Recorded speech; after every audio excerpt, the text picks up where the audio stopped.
Once again, I welcome you all. Students, in today's class, we will discuss the fourth chapter of class 12 chemistry, that is chemical kinetics. So let us start today's class. Chemical kinetics. As you can see here, chemical kinetics is the branch of chemistry which deals with the study of this rate or the speed of a chemical reaction, different factors which depends on the speed of reaction and the mechanism of the reaction. Okay, that is what we call as chemical kinetics. Here the term chemical means the chemical reactions and kinetics means the rate or the speed of a reaction. Okay, now as you can see here, we have to determine the rate or the speed of a chemical reaction in this chapter. Our main focus is to determine the speed or the rate of a chemical reaction. Now see, the first question is, what do you mean by rate of a reaction? Students, rate of a reaction means the change in concentration of any one of the reactant or product with time. Now consider a hypothetical condition like reactants and this is the product. Okay, here R denotes the reactants and P denotes the product. Now, what is the rate of reaction? As just now I told you, rate of reaction is the speed by which a reaction takes place. Or we can say the speed by which the reactants are converted into product. Now, see, in this particular reaction, here this is the reactant and this is the product. Now, you can see that reactants are converted into product. Okay. Now, we know that in a chemical reaction, with the passage of time, the concentration of reactant goes on decreasing, whereas the concentration of product goes on increases, because the reactant molecules react to give the product. So we can say that the concentration of this reactant goes on decreases, whereas the concentration of product increases. So by this way, we can define the rate of reaction. So rate of reaction is equal to decrease in concentration of R, that is reactant, for time interval, right? Or we can define it like this: increase in concentration of P, that is product, by time interval. So this is how we can define a rate of a reaction. Either decrease in concentration of reactant by time interval and increase in concentration of product by time interval. Okay, so this is the rate of reaction. The square bracket here denotes the concentration of reactant and here this denotes the concentration of product. So this is about the rate of reaction. Please write down this in your notebook. Okay. Now students, if we consider this R1 and P1 is a molar concentration of reactant and product at time T1 and R2 and P2 represents the molar concentration of reactant and product at time T2. Okay, so these is two different time intervals. The first one at time T1 and the second is at time T2. Now, we have to find out the rate of reaction. Now, then delta R, or we can say the change in concentration of reactant, a change in the molar concentration of reactant is equal to R2 minus R1. Okay, final minus initial. Okay, and the change in the molar concentration of product would be P2 minus P1. And delta T, that is change in time, is equal to T2 minus T1. So what is the rate of reaction in this case? So the rate of reaction, here I have written ROR for rate of reaction. So the rate of reaction would be minus delta R by delta T. This is the change in concentration of R by change in time.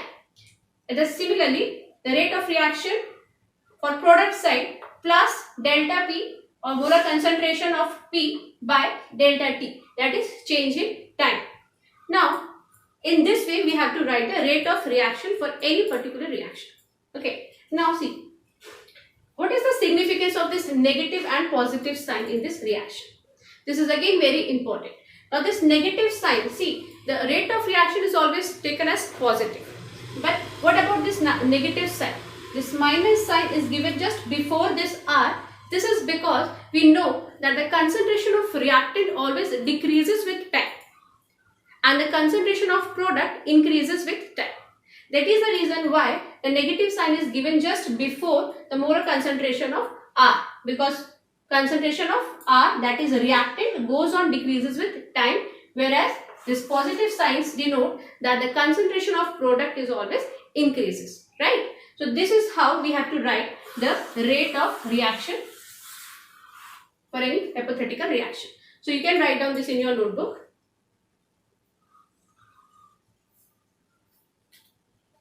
Okay, so now let us understand this rate of reaction with the help of an example.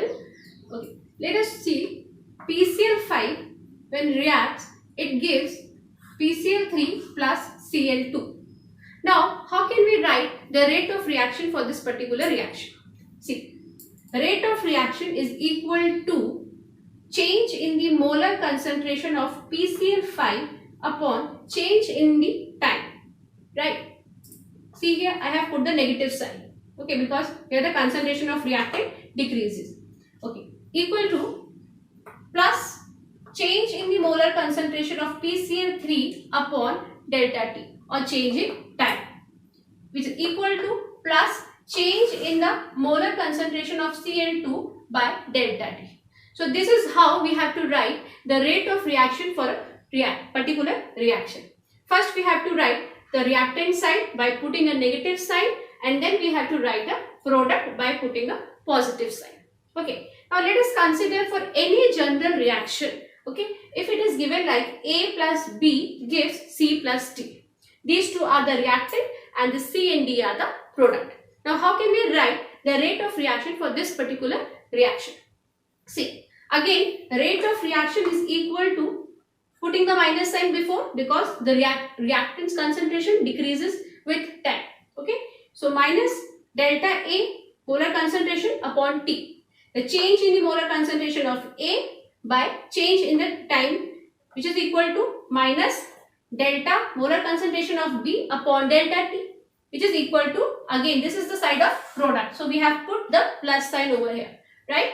Change in the molar concentration of C by change in time is equal to plus change in the molar concentration of D by delta T. Okay, so this is how we have to write the rate of reaction for any kind of reaction. Okay, so please write down this in your notebook. Okay, student. So the next is units of rate of reaction, right? Now we know that rate of reaction is the change in concentration of either of the reactant or product by time interval.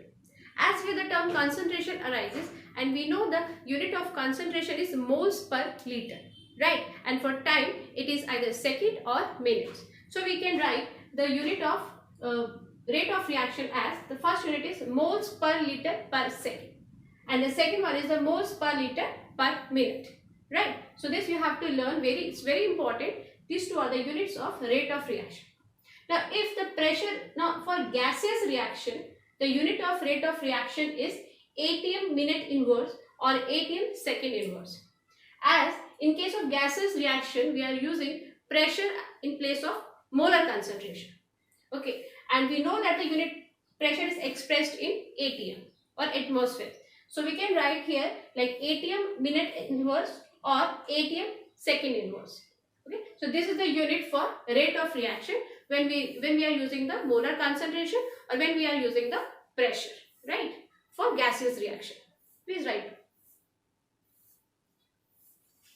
Okay, now students, on the basis of the next topic is classification of reaction on the basis of rate. So on the basis of rate or speed, we can classify the reaction into different categories, right? See the first one, very fast reaction. Okay, so this first category is the very fast reactions. Now here the reactions which occurs at a very fast rate, like see they occur in 10 to the power minus 12 to 10 to the power minus 16 seconds. So these reactions are very fast and it is not possible for us to determine the rate of reaction for these kind of reactions. Let us take an example. AgNO3 plus NaCl gives AgCl plus NaNO3. Okay, now this is the reaction which takes place in aqueous solution. Mostly the ionic reactions comes into this category. See, silver nitrate when react with sodium chloride, it gives silver chloride plus sodium nitrate. You can see here only the exchange of ions takes place. No breaking of bond is there and no new bonds are formed. Okay, just only the exchange of ions takes place. As you can see that these reactions takes place in aqueous solution. So there is only the exchange of ion. Okay, as we have taken AgNO3, so we can write this Ag plus ion, it exchange with the Ag plus ion, it reacts with the Cl minus ion. Okay, so here only the exchange of ions takes place, no breaking of bond and no new bonds are formed. So these reactions occurs at a very fast rate. And for this kind of reaction, it is not possible for us to determine the rate or the speed of reaction. So this is the first type, which is called as very fast reaction. Okay. The second one, the reactions which occur at a very slow rate are called as slow reactions. These type of reactions takes even days, months or sometimes years to complete. Okay. The best example for the slow reaction is the rusting of iron. Okay. The rusting of iron takes place in months or sometimes it takes years to complete. So these reactions, as they occur at a very slow rate, so this is here also the rate of reaction we cannot determine. Okay.